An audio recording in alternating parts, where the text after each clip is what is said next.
10 dictateurs africains qui ont connu une fin tragique, découvrez l'histoire fascinante de ces dirigeants controversés qui ont marqué l'Afrique de leur empreinte, mais dont le règne s'est terminé de manière dramatique. Prenez une seconde pour vous abonner à notre chaîne pour ne rien manquer sur toutes nos prochaines publications. C'est parti. Numéro 10, Sani Abacha, né le 20 septembre 1943 à Kano et mort le 8 juin 1998 à Abuja, est un général et homme d'État nigérian. Il a été à la tête de la dictature militaire au Nigeria de 1993 à 1998. En novembre 1993, Abacha se proclame chef de l'État, supprime toutes les institutions démocratiques et remplace de nombreux fonctionnaires civils par des chefs militaires. Il nomme un conseil de gouvernement provisoire constitué essentiellement de généraux et de fonctionnaires de police, qui doit superviser un conseil exécutif fédéral, constitué de civils en vue. En 1995, la pendaison de l'écrivain Ken Saro-Wiwa et de 8 autres militants ogoni opposés à la politique pétrolière menée dans la région est dénoncée par le prix Nobel de littérature Wole Soyinka, entraînant l'isolement diplomatique du Nigeria. Alors que le pays sombre dans la misère et la corruption, Abacha meurt, le 8 juin 1998, le tout-puissant général président du Nigeria, Sani Abacha, était décédé et enterré à Kano, sa ville natale, comme le veut la tradition musulmane. C'est ce qu'avaient annoncé ses proches. L'homme fort du pays, âgé de 54 ans, aurait succombé à une crise cardiaque. Une information annoncée au conditionnel par Associated Press puis confirmée par des sources diplomatiques à Ouagadougou, Burkina, où se tient le sommet des chefs d'État de l'Organisation de l'Unité africaine, et par l'agence de presse nigériane NAN.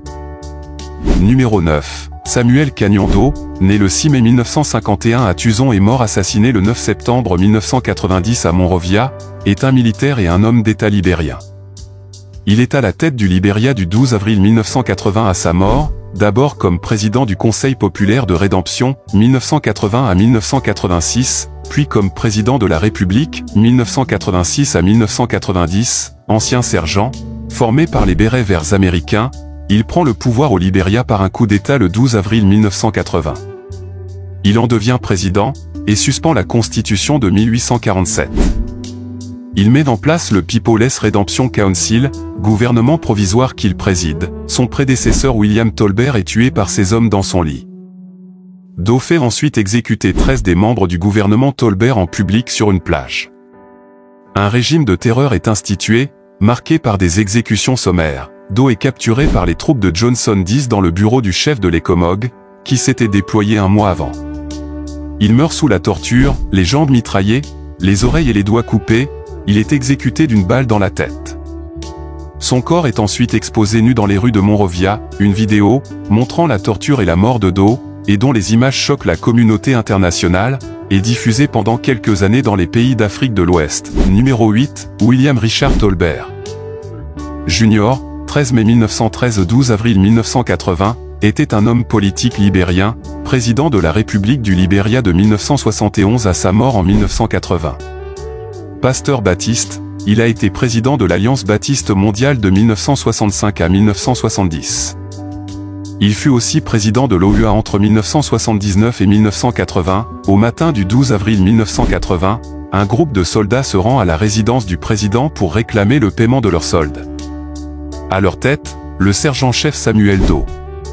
Trouvant la maison sans garde et le président encore au lit, ils prennent le parti de massacrer Tolbert, qui est immédiatement poignardé devant sa femme dans sa chambre et mis à la porte. Le sergent Doe devient ainsi le 21e président de la République du Libéria. Numéro 7. Hissène Habré, né le 13 août 1942 à Largeau et mort le 24 août 2021 à Dakar, est un homme d'État tchadien. Il est président de la République du Tchad de 1982 à 1990. Hissène Habré renverse Goukouni Ouédey le 7 juin 1982 pour occuper le poste de président de la République. Le poste de Premier ministre est supprimé le 19 juin et plusieurs opposants politiques sont exécutés. Habré transforme les FAN en armée régulière, FAN, puis crée une police politique, la Direction de la documentation et de la sécurité, DDS, responsable de milliers d'enlèvements et d'assassinats politiques. Hissène Habré est soupçonné d'être responsable de la mort de presque 40 000 personnes. En janvier 1992, après le renversement du régime Habré, plusieurs fosses communes ont été découvertes à 25 km de la capitale. Certaines fosses contenaient jusqu'à 150 squelettes des détenus exécutés par la tristement célèbre police politique, DDS. Le rapport de la commission d'enquête comptabilise quelques 80 000 orphelins produits par la terreur du régime Habré. Le 24 août 2021, alors qu'il est hospitalisé à Dakar pour des complications dues au Covid-19, l'ancien président Hissène Habré s'éteint, à l'âge de 79 ans. Il est enterré au cimetière musulman de Yoff 2 jours plus tard. Numéro 6, Idi Amin Dada Oumé, né Idi Awo-Ongo vers 1925 à Koboko et mort le 16 août 2003 à Djeddah, est un militaire et homme d'État ougandais, exerçant un pouvoir absolu sur le pays entre le 25 janvier 1971 et le 11 avril 1979, en tant que président à vie. Il laisse l'image d'un dictateur violent et sanguinaire. Après avoir appris qu'Obote planifiait de l'arrêter pour détournement de plusieurs millions de dollars issus des fonds de l'armée, Amin Dada prend le pouvoir par un coup d'État le 25 janvier 1971, alors qu'Obote assiste à un sommet du Commonwealth à Singapour. À partir de 1975, Idi Amin Dada s'autoproclamait maréchal, puis président à vie. Cette année-là, devant les médias, il se met en scène sur une chaise à porteur, obligeant des hommes d'affaires occidentaux à le promener. L'économie du pays décline de plus en plus. Déjà affaiblie par le départ des Indo-Pakistanais, cœur entrepreneurial du pays, par celui de la plupart des hommes d'affaires étrangers, et par l'arrêt de l'aide occidentale. Le 20 juillet 2003, une de ses épouses, Madina, informe qu'il est proche de la mort, dans le coma, à l'hôpital spécialisé Roi Faisal à Djeddah. Elle plaide auprès du président ougandais Yoweri Museveni pour qu'il puisse revenir mourir en Ouganda, mais ce dernier indique qu'il sera alors jugé immédiatement. Idi Amin Dada meurt en Arabie Saoudite le 16 août 2003. À l'âge de 75 ans, et est enterré à Djeddah au cimetière Ruwais. Numéro 5, Francisco Macias Nguema, qui africanisa son nom en 1976 en Mazi Nguema Biogo Ngendong, est un homme d'État équato-guinéen, né à Ensegueyon le 1er janvier 1924, Rio Muni, et exécuté à Malabo le 29 septembre 1979. Premier président de la Guinée équatoriale, il imposa une violente dictature de l'indépendance du pays en 1968 jusqu'à son renversement en 1979. Arrêté, le dictateur est jugé par un tribunal militaire et reconnu coupable de génocide, 50 000 morts et 150 000 réfugiés, haute trahison et d'assassinat massif. La commission internationale de juristes assista le tribunal pour vérifier la régularité du jugement. Faute de système juridique fiable.